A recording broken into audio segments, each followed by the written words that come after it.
Thanks, Heather. Yeah, so hi, everybody. I'm Karen. I'm not Kush. So, as you might have expected, I'm filling in for Kush, who is our founder and CEO. He is out sick since late last week, recovering well. So, all is good. But you have me today to do a quick intro. So, I'm Karen Lee. I am the CFO of App Academy, and I have been here for about 3 years. And yeah, I can say that I'm still very excited to come to work every day, especially on days like this where I get to see student faces, new and familiar, and ex-coworkers. Hey, Josh. So yeah, so it's always awesome to meet folks from around the App Academy community. So yeah, happy to be here. A little bit about AAPI Heritage Month from sort of where I sit. So yeah, this is really near and dear to my heart. I am a first generation immigrant to America. And yeah, my brother and I came here when we were younger, and he's actually now launching a Chinese American like food concept called Lazy Susan in San Francisco and looking to expand it. So, paying homage to kind of Asian American culture, including the food. So it's always a topic at our dinner table. When we think about sort of Asian Americans, and for us, Chinese Asian Americans. And so, one might think, I guess, that, AAPI ethnicities are already well represented in the tech industry. It might sort of be sort of the buzz around town, if you will. But if you actually kind of look at the data, it's not all ethnicities are not all equally represented in tech, right? So, we want to, encourage more diversity of voices in the tech industry, including the diversity of sort of AAPI ethnicities as well. So yeah, it's a bit of kind of where, where I sit in terms of my perspectives on AAPI and the tech industry as a whole. And I'm going to hand it over to David in a little bit. He is our host, our MC, our facilitator, if you will, for tonight. But yeah, so David will likely introduce himself, but I want to just, first of all, hi Warriors fan. And also, David joined us, I want to say over almost 2 years. He'll introduce himself ago, but, his role, I know it's a long title, David, that you have, but you are in charge of all of our sort of mental health and training and design programs at App Academy.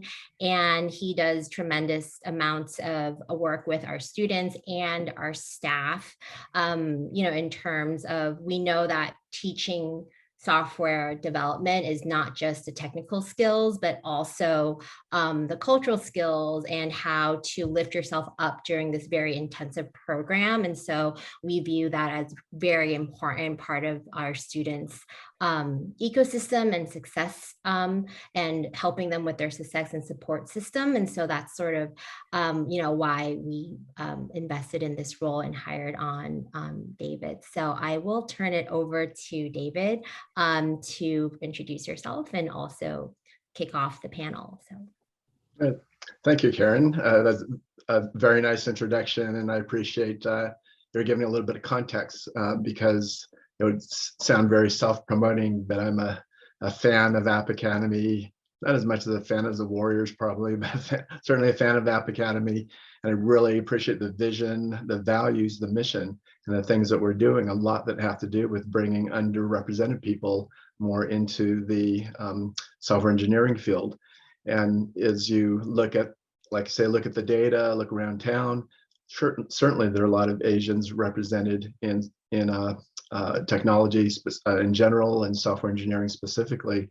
That's why it was interesting to have Kush's perspective. Unfortunately, he couldn't join us today, but there are a lot of South Asians and East Asians represented in technology.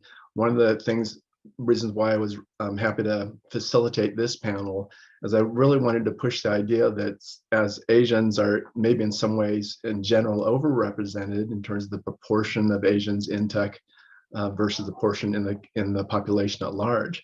However, when you break off South Asians and East Asians, we're actually underrepresented, so very underrepresented among people from other Asian ethnic backgrounds. And so it's really excited that today we have 2 women, 2 men, and people from other types of backgrounds that are a little bit more diverse in terms of the Asian community. So looking forward to hearing their perspectives and their experiences that they had at App Academy, as well as how they've been doing out into the field. So we have a great panel today. I'm going to let each person introduce themselves. And when you do that, you guys, can you share a little bit about first your name, your specific Asian ethnicity, so we can share that, have that information to the audience.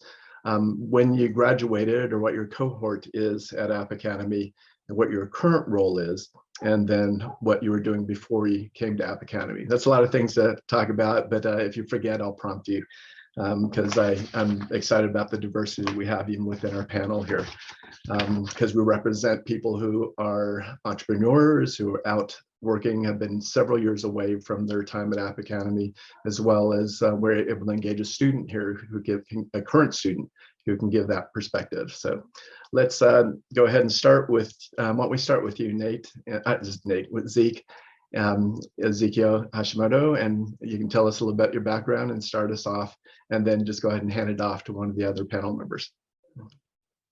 Awesome. Thank you, David. Thank you, Karen, for the intro. Hello, everyone. My name is Exequiel Hashimoto, as David introduced me. I do go by Zeke currently here at App Academy. I am half Japanese and half Filipino. My mother came over when she was 8 years old with her little sister at the time. And my father's family, I'm actually 5th generation here in the US, so kind of conflicting immigrant and cultural styles as well. I am as David had said, I am a student of the March 2022 cohort. So we actually just started Express, so it's been fun learning new languages after JavaScript and SQL and all that. And before actually I came here, I was doing logistics for Amazon.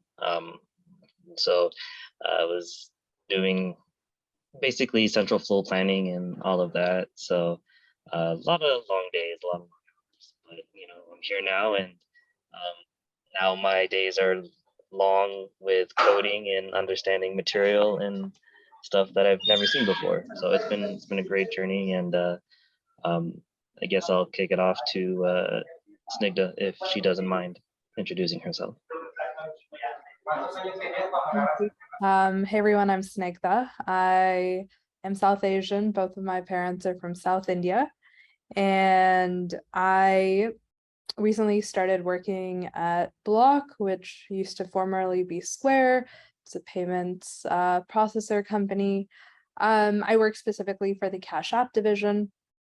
I joined about 2 months ago, and I graduated from App Academy in late December of last year. So still not too long ago, still pretty familiar and remember a lot of parts of App Academy. Prior to App Academy, I was in medical school, so it was quite the leap. But in a lot of ways, I feel like I've come full circle. My parents actually came to the US for grad school to become software engineers. And I strayed away from that path at first, was was more like really leaned more into the sciences. And so I feel like in a lot of ways, it was a full circle for me. So yeah, that's a little bit about me. I guess I'll hand it over to Josh. Sure. Hi, everyone. My name is Josh. Let's see, I think the first thing was Asian ethnicity. I'm Chinese, and my parents are from Hong Kong. They immigrated over here when they were in college. And then when they had me, we actually moved back to Hong Kong, and I spent most not most. I spent like 6 years of my childhood there before moving back to Houston when I was around 8 years old. I was part of the July 2016 cohort, so almost 6 years ago, which is pretty wild to think about. And I am currently a founder at Podsie. Podsie is a nonprofit edtech organization. We're trying to make it easier for teachers and students to use research-backed practices in the classroom on a day-to-day basis. And before App Academy, back in 2016, I had just come out of grad school. I got a master's degree in education. And before that, I was a middle school math teacher in Texas. So yeah, I guess I've kind of come full circle, and I'm still working with teachers now. You know, and I think like I appreciate my time at App Academy enabling me to work with teachers and students now in a different capacity than I did before App Academy. And I will popcorn it over. Is it pronounced Ayce? It's Ace. Ace? Okay, sorry. Ace, yeah. Thanks, Josh. Hi, everyone. My name is Ace. I am also part Japanese and part Filipino. I'm a first generation Asian American. My parents came to the States back in the 90s. And before App Academy, I was an esthetician. But before I was an esthetician, I was also in the academic realm, tutoring since I was 17. And I kind of got back into teaching, but I always had this interest in coding. And because of this interest, I decided to go to a hackathon. There was a lot of men. I figured, oh, this might not be for me. So I didn't pursue coding until about 6 years later. And that's when I found out about App Academy, and I'm really happy that I'm here now and I'm instructing. So I graduated from a June 2020 cohort during COVID. And soon after, I worked to interview potential candidates for App Academy, and then I became a teacher thereafter. So I really love what I'm doing. Very excited to be here. Thank you all for showing up and joining us. Yeah, that's a bit about me. Now I'm going to follow up with you, Ace, because each of you talked a little bit about your backgrounds, and I want to push a little bit further in terms of the background that you have that influenced you in your career choice. And I know, you know, that there's probably a central theme running since we're all Asian, and certainly our family and there are other influences that we were all experiencing as a result of choosing what career to go into, both supportive for what we were choosing as well as maybe cautious about what we were choosing. So can you talk a little bit, let's start with Ace, and can you talk a little bit about your familiar or other influences that led you into the software engineering career? Yeah, sure. So growing up, I was homeschooled. Middle and high school, I didn't attend public school. And I was raised in a religion that didn't really advocate for higher education. So I did go to community college. I spent a lot of time trying to discover what I wanted to do. And I didn't really have any, like my parents were very nonchalant about kind of pushing me in a direction. They were like, you know, you do whatever you want to do with your life. And so I tried a lot of things. I changed my major numerous times. And I think because of that really insular upbringing, I didn't think I had the potential. And I believed I didn't have the potential to succeed as a woman in STEM. I also grew up with all brothers, and my mom was a business owner. So, and then also my dad was uneducated. So I truly didn't have, in addition to having parents that were both uneducated, my brothers also didn't attend college. So I didn't really have a higher academic influence in my life that would push me in a direction. And essentially it came from within because I knew I wanted to do something and I needed to challenge myself. Again, before this, I was an esthetician. And doing the job for about 4 years, I truly wanted to challenge myself. And I started then thinking about what I was initially interested in, which was coding. And because I grew up in San Francisco, California, coding was everywhere. Software engineering was everywhere. All these startups surrounded me. And that inclination towards that direction grew as I got older and I developed more curiosity towards it. So that being said, that's what influenced me to pursue the decision of going into App Academy. Thank you, Ayce. Heather, I can't see if other folks are raising their hand and want to speak out, so I would like to hear Zeke's answer on this one too, but if you're wanting to say something or to go ahead and jump in after Zeke is talking. Yeah, sure. So funny thing, both kind of similar to Ace's situation. My parents, my mom especially, was very open to me about kind of doing whatever. So it was very difficult to try and pin down exactly where I wanted to go. I grew up being very comfortable with math and science.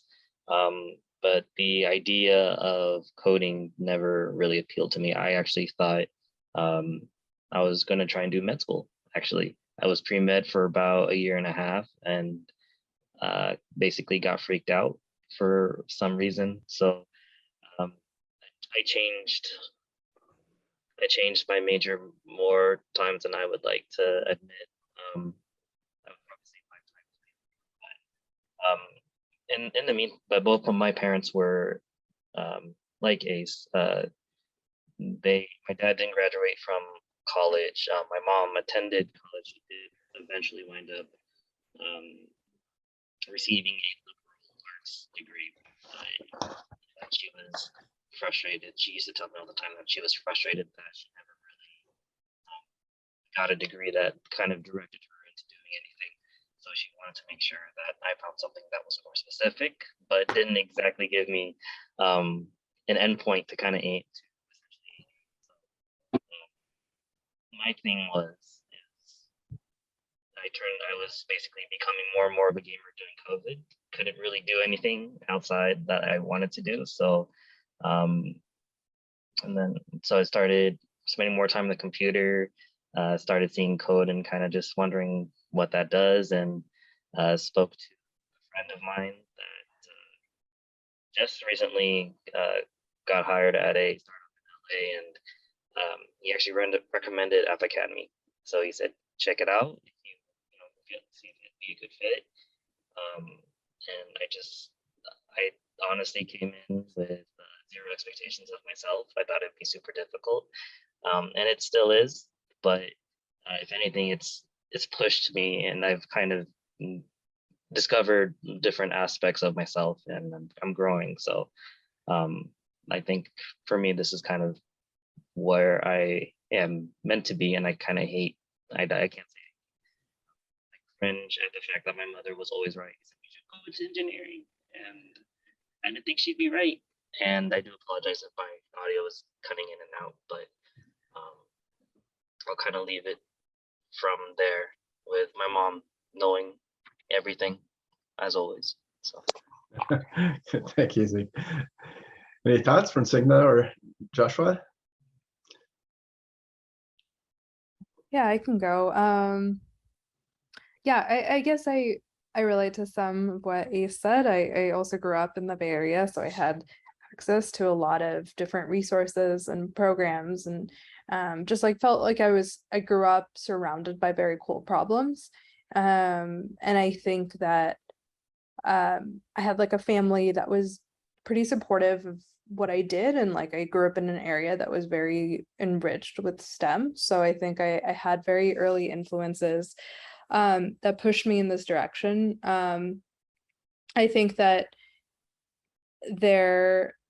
like for me personally, there was a pretty big division between like wanting to be a pre-med and studying something very, like I studied neuroscience in college, and I think engineering is definitely more applied, and you iterate faster. And I think to me that was very appealing and what ultimately convinced me to kind of make the move.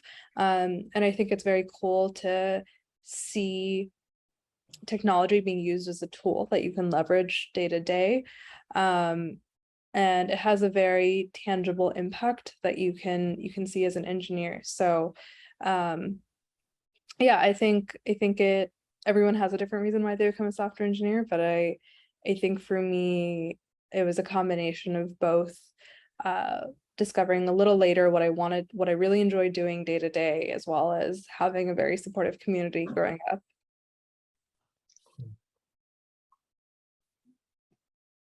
Anything to add, Joshua? Or should we move on to the next question? Yeah, I don't have too much to add to this specific question. So why don't I start with you with the next question? So Sure. For the benefit of our audience, because we're here, we've heard a lot about all of your backgrounds. Some folks believe in order to go into software engineering, you have to really be into coding, and some of you were, or really good at math, as you obviously were, Joshua. But why don't you share for the benefit of our audience how much of that coding background or math background is actually required in order to be able to attend App Academy and succeed here? Yeah, sure. I don't think there's much that's required beyond maybe like your like you need to have like a foundational understanding of math and like but you don't have to be like a mathematics major or like an actuarial science physics major beforehand before becoming a software engineer. In fact, a lot of my life before App Academy, I had a mindset of like, oh, like coding, programming, that's never my thing. Because I took a computer science course in high school and it all went over my head. And so I thought to myself like, oh, I must naturally not be good at it. Therefore, like it's just not my thing. But it wasn't until I went to grad school and I kind of got re-exposed to computer science again and was just more open-minded. And I was very intrigued that a lot of it at the end of the day is just like problem solving and building, and it's not convoluted. It's not the convoluted stereotype that TV shows and popular media might make it seem like it is if you're not familiar with what coding or programming is. So yeah, I think to answer your question more directly, it's I think I genuinely think that like almost anyone can become a software engineer, and it's not just like exclusive to a very, very select set of gifted people or anything like that. Thanks, Joshua. That sounds promising, and obviously we're trying to make it as accessible to people who don't necessarily have science. I guess everyone was pre-med, but that's because we're Asian, right? But it's because the stereotype of we're going to go into medicine or we're going to law, go to dentistry, and or engineering. And I think again, our audience would like to see examples that you don't have to come from those kinds of backgrounds to pursue a career in this field. I'd like to hear, maybe starting with Ayce, about what your experience was like as a student at App Academy, and maybe speak to that as an Asian woman, and what your ideas were and experiences were as far as that goes. As an Asian woman going through App Academy, before I was even accepted, I felt as though I possibly couldn't do it. And that was because I didn't see a lot of people like myself in STEM jobs, specifically for software engineering. And my brother went through App Academy and he said, hey, why don't you, go to the campus and check it out? And there were two cohorts kind of running in conjunction with one another when we were in person before COVID in San Francisco. And per cohort, I saw about like 4 women out of like 60 students. And it was really encouraging to me. And so being able to just see that gave me confidence of like, hey, it's so good to see someone that looks like me in this program. Let me try, let me do it, like, let me put the work in. And so going through the program, I felt included. I felt like it was such a collaborative environment. And I don't know if it's safe to say, like, I didn't feel like a girl among men or a woman among men. App Academy does an amazing job, an incredible job of creating this collaborative environment. So regardless of your age, background, gender, the focus was on learning the material. And I felt like that was my goal. And it became my way of going through the cohort with my peers, regardless, again, of their background, age, gender, so on and so forth. So it was an incredible experience, and I would do it over again. Awesome. Zeke, hopefully your mic has gotten cleaned up, but because I think this next question, I think, is apropos and good timing for you. And give us a sense of what's been like in terms of having a sense of camaraderie or community within your cohort and all this, because we know support's so important in terms of succeeding in the program. Tell us about that experience for you. Yeah, hopefully everybody can hear me a lot better. Probably have to hold the mic to my face now, but that's okay. Anyway, second week of school, of App Academy, we start with the idea of pair programming. So you have to work with somebody, maybe somebody you've never spoken to outside of class, or maybe you've seen them on Zoom or what have you. So you meet everybody. You have to meet everybody. You have to discover who they are, and you learn more and more about how they work and what they like, what they dislike, just to kind of be comfortable with working with everybody. But honestly, as of now, after these last 10 weeks, I have 3 really good friends. One is a Chinese Vietnamese guy who just got out of college. Another is an Armenian gentleman, and another is a Colombian individual who is in his early 30s. So we're a mixed bag of individuals, but every week, every day during class, outside of class hours, and even now in our Discord that we have on site to kind of help bring everybody together, we try to make sure that everybody understands, and we try to learn together, and we discover more and more, because at the end of the day, regardless if you had coding background or if you had none, like myself, we're all there to learn. We're learning the same things, we're going through it together, man or woman.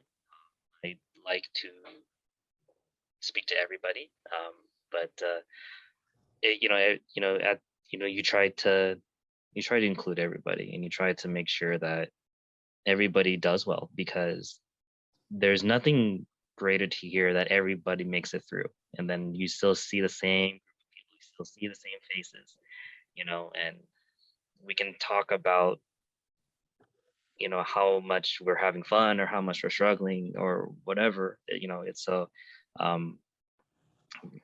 obviously it helps if you see someone that looks somewhat like you, but nothing really beats going through the trials and tribulations regardless. So The shared experience, even though it's sometimes a stressful experience.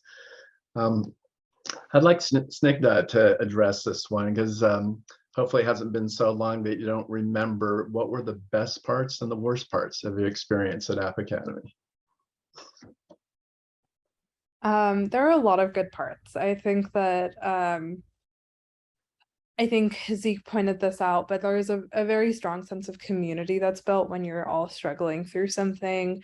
And I think that going through the program, even though I did it remotely, like I still felt like there was a shared experience. I felt very comfortable pairing with different folks. We did weekend sessions where right before a test, everyone would kind of group together and like talk about what we were struggling with. So I think that was like one of the upsides to the program. I've continued to keep in touch with like several of the folks from my cohort. And so I know like a couple of people who ended up in the same city as me, also as software engineers, and we've continued to keep in touch, and we talked about the interview process at different places. We shared tips. So I found it to be very collaborative. Even if you're interviewing for the same role, like I generally shared like my experience with other engineers, and vice versa. So that was like great to have a community throughout the program and after. I also think that personally, I found the program to be very rewarding. Like it's very intense, and I think that you really see your development as an engineer in a very tangible way. So you like one of the things that we do is work on a full stack project, and you actually see your web page go from this white screen to a populated, functioning, or like mostly functioning app with capability of like users actually logging in and using it. And these are real applications. Like my friends built Twitter, Facebook, I did Slack. So I think it's very rewarding in a way that I think maybe other industries or other careers don't provide as like immediate gratification. So I think that's what I enjoyed personally. Downsides, I think I touched on this a little bit, but I think like it is a very intense program. So I think maybe having like the mindset to like adjust and calibrate when needed, to be able to manage maybe things happening in your personal life, or just go from week to week, even from like a test to then having to do homework right after. I think that can be a little bit of an adjustment. I think other than that, like I felt like I always had easy access to instructors. I think sometimes the workload can be a lot, and so at the end of pairing at a certain day, sometimes it's a little hard to know like where to have stopped. Like for example, it's really hard to get through a project in the course of one day, and so some of that will end up being homework. And so I think like just not being too hard on yourself and knowing that if you didn't finish the project for the day, it's okay to move on. I guess that's also a little bit of a mindset shift.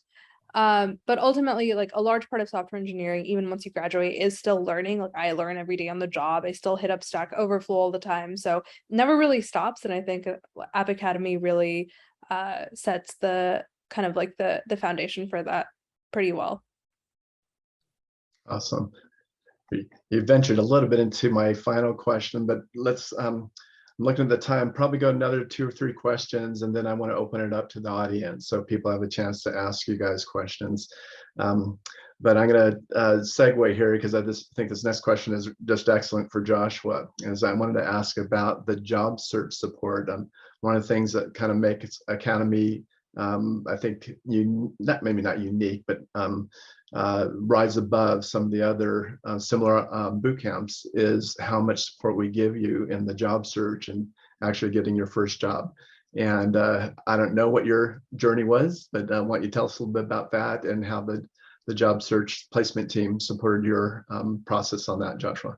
Yeah, I actually, when I graduated from App Academy, I joined App Academy as a technical career coach as my first role. So I'm very familiar with like the job search support, being on like the staff side.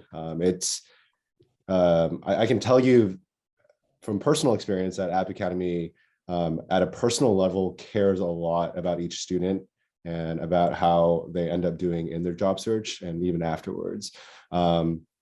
I think in terms of, I'll speak to like my own experience. I'm sure a lot of the things are still currently the same, if not improved. But I think like the App Academy team has a vested interest in you finding a job. And so therefore they look to provide behavioral and technical support. And then I think the thing that a lot of students need during the job search is even that accountability piece, which is maybe like when you're in the moment of it, you don't like someone trying to hold you accountable to doing certain things in your job search. But it has worked for, at this point, thousands of students who have come through App Academy. So yeah, I don't know how involved like other boot camps are in the job search process, but I can tell, at least again from personal experience, that there is like a lot of handholding is not the right word. There's not handholding. There's like a lot of support systems in place to ensure that whenever you need help, and even if you don't feel like you need help, like there's someone checking in just to make sure that like you're on the right pathway during your job search. Very good. Anybody else have perspectives on that might be similar or different? Okay, but we'll move on to the next question. And this one gets asked at the panels all the time, but I think it might have kind of a unique take on this. And it has to do with imposter syndrome. And there's many things that lead into imposter syndrome, that the idea that you're not sure that you belong here, that you have doubts about your ability to succeed in it, and then what you have to do to kind of push through that and succeed anyway. So can someone speak on imposter syndrome and what that experience was like for you and how you kind of were able to push through it and succeed anyway? Don't make me call somebody out. I got it. I'll take this one because this is very applicable to me currently right now. In our particular cohort, I have met a gentleman who has years and years of coding experience. And of course, he makes it look extremely easy. I feel, I have felt, and I still feel every day, where I stand amongst my classmates. I sometimes consider myself at like the bottom group, mainly because I look at the homework and it only says an hour, but I spend 4 hours reading and trying to understand what exactly they're talking about, trying to get ready for the next day. And even then it's sometimes it doesn't necessarily click until days later, or even after you pass, next week's assessment or project. And then it all of a sudden all kind of comes together like a house of falling cards, everything's maybe not exactly in the place that you thought it would be, but it's there, it's there and collected. So mentally it does get difficult when you see everybody else having a much easier time than you, and it's becomes a struggle, and the inner belief kind of wanes every once in a while. But speaking from my own personal experience, there's nothing more gratifying than to see your own success, in front of you. And I think App Academy does a very good job of setting up opportunities to test where you are, and to show that to show that instant gratification of understanding something or being able to complete a project or what have you. And I honestly, just seeing something that works but like it's supposed to, it behaves the way it's supposed to, you click on something and it does what you want it to do. That's definitely the best feeling. So all I can say is I'm still here. So next week's the halfway point for us, for our cohort. So got to get to the other half. It's all downhill from here. Is in a good way. Good. In a good way. Downhill as in you're running downhill, not downhill, exactly. Hitting a trench, but easy going downhill. I want to hang on this question a little bit longer because there's a good number of women in the audience, it sounds like, or it looks like. And so I'm wondering if Snigdha or Ayce have something to contribute from the woman's perspective. Imposter syndrome, as you know, was originally coined and thinking that this only happened in women. Of course, the research says that is certainly not true. But it is something that happens often in technology because, frankly, there's not as many women and there's not as many women of color in technology. So can you talk about that a little bit? Hi, yeah, I'm happy to contribute my experience. I felt as though comparing myself to others was what fueled the belief that I couldn't do it. And I think it's okay to compare yourself to others in a constructive way, where you can ask someone who's doing well in the cohort, like, hey, what are study tips you have? Or, how did you learn this concept? But comparing yourself can also be a mechanism for distracting how you feel, distracting your confidence and self-esteem. And one thing my career coach had encouraged me to do was think about how far I came. So like think about, if any of you are in the interview process to get into App Academy, it's thinking about how you maybe first learned how to iterate through an array, right? Or maybe when you first learned what data types are, array, string, integer, and then, going further from that, how to key into an array, or, and then you kind of build up these concepts over time, and you realize that, like, you're always looking up the mountain, but sometimes we forget to look down the mountain to see how far we've come. And I think it's incredibly valuable to acknowledge and recognize the steps you've made. And yes, App Academy is difficult, but there is support. And so being able to utilize your resources will be valuable, whether that's meeting with your instructors, asking your cohort mates, and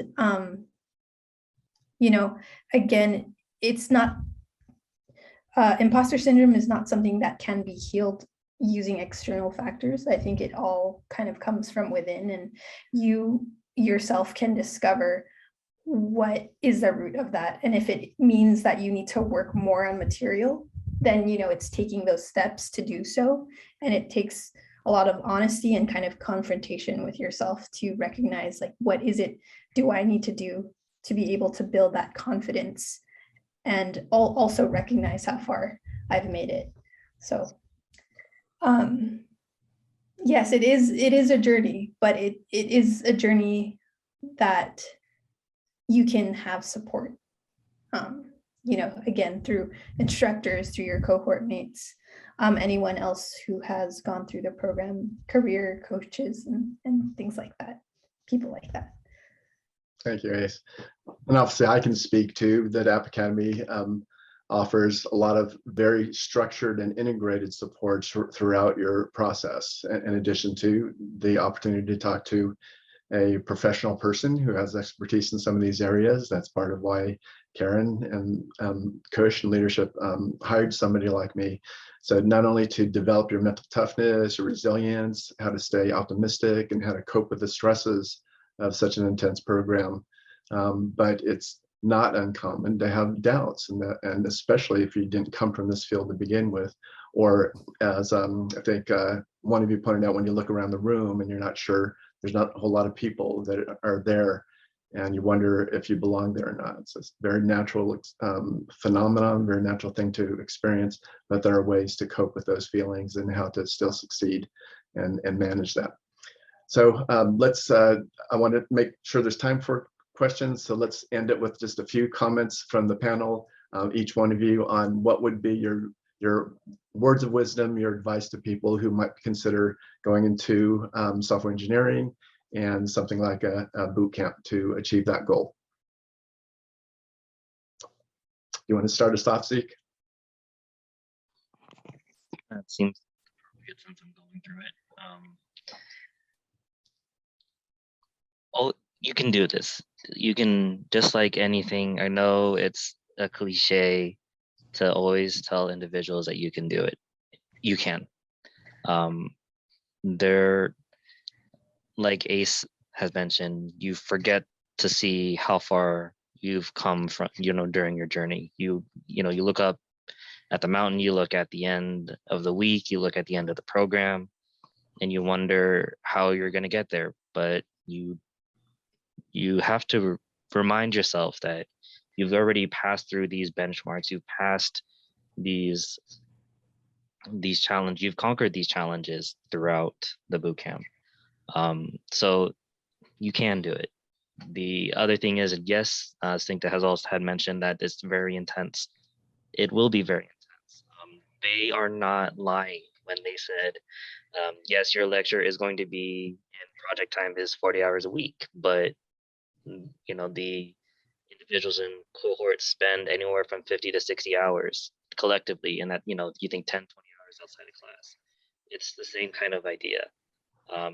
Because sometimes that's what it takes to understand the material. That's what it takes to master the concepts, so that you are prepared and to kind of make everything fall in place, to make everything make sense at the end of the day, the week, the month, the program. So just keep at it and enjoy the process, enjoy staying up, enjoy stressing with everybody else, wondering if you're going to make it to the next week, because that's what will drive you to everybody. You want to go next, Joshua? Yeah, for sure.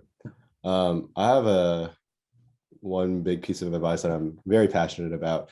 I think fundamentally, when you are trying to make a career change into software engineering, the bulk of it is you have to learn a lot of information and a lot of new skills.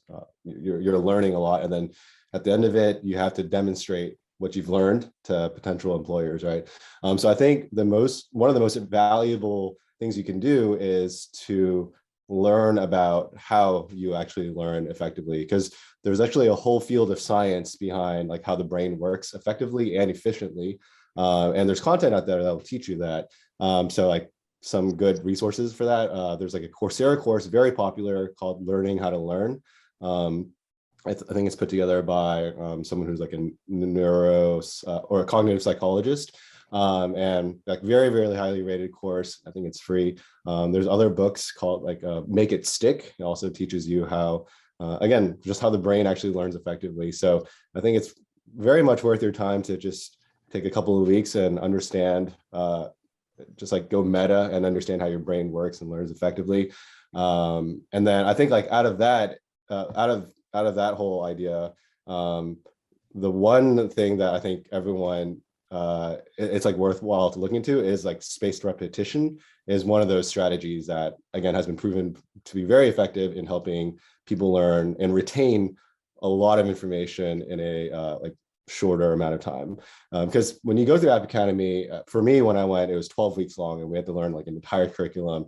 What I noticed was that a lot of students, including myself, we would get to the 12 weeks and realize like, oh, like we just drank out of a fire hose, but like didn't really digest it. And so now I have to spend another 4 or 5 months going back and making sure that I feel really comfortable with it. And I think you can cut down on that time if you do something that's more efficient and effective, like spaced repetition, which like right from the beginning of AAPI Academy. So I won't get into all the details of it, but I think like definitely feel free to look that up. And it's something that again, I'm very passionate about, and I think it can help everyone, no matter like what stage you're starting at. It's something that just like compounds over time throughout your entire journey into software engineering. Cool, awesome, Josh. Coming from an expert in learning how to learn. So yeah. Snigdha, words of wisdom. Yeah, I think a lot of people touched on the process of going through AAPI Academy, so I can speak a little bit to the latter phase of job searching, perhaps. If your goal is to get is for your role after AAPI Academy to be a software engineer, I know sometimes people have different goals at the end, but if you want to start out by having an engineering role in the industry, I would say like just take some time to reflect on like maybe the type of org that you want to work at, if you have the flexibility to do so. And I say that because I think there's so much time that goes into learning to become a good engineer and a good learner that I think sometimes in the job search phase, it can be easy to just dive straight in. So one of the things that I did was I made a massive list of the variety of companies that I would be excited to work at. And I just went down that list, and I had I reflected a little bit on which companies I wanted to apply to first and how much time I wanted to dedicate to the various stages of prepping for interviews, both the behavioral and the technical pieces, and things like doing cold outreach, all of those pieces that App Academy takes you through. I think just dedicate some, I guess, introspection time to what type of organization you want to be at and what problems you want to work on. And I think for me personally, like I've like found myself more fulfilled, or like pretty fulfilled at my current role. And I think part of that is just like having put in the time and thought to like seek out a role that I would be excited about. Awesome. Ace, why don't you wrap us up? Hello, everyone. I feel like there's not much I can say that hasn't been said already, but if I could go back in time and like apply to App Academy again, I think it would be very important to accept the time and dedication you'll need in order to succeed, and be willing to commit and devote that time to the program, and think of that as an investment in yourself and your future. When you make that commitment to yourself and promise yourself that, I think that you go through the program with more resistance to external factors that could potentially bring you down. For example, say you fail a test or something, you can allow that test to define you, or you can use that failure to propel you to work harder and maybe change your way of studying, so that you can become more effective. And going through the program, I did make a commitment to myself, but that was after a failure. And in addition to making that commitment to myself, it was very important to establish a routine. So, establishing a routine, making that commitment, and revisiting why you're doing what you're doing, because you can get really lost in the stress and the like how busy you'll get with the 16-week program, for example, which is what I did. And so, yeah, if there's any words of advice, it would be inclusive of what everyone is saying, is that it would be, of course, creating that routine, making that commitment, and just pushing through, not allowing any external factors to tear you down. So keep up with that determination, and be your source of strength to persist throughout the program. Good practical advice there. So we have a couple of minutes, about 5 minutes. Let's see if we have any questions from the audience. Here's your opportunity.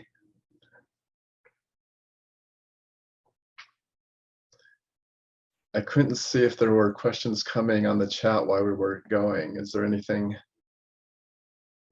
from there that we can answer? I haven't seen any Okay. questions come through.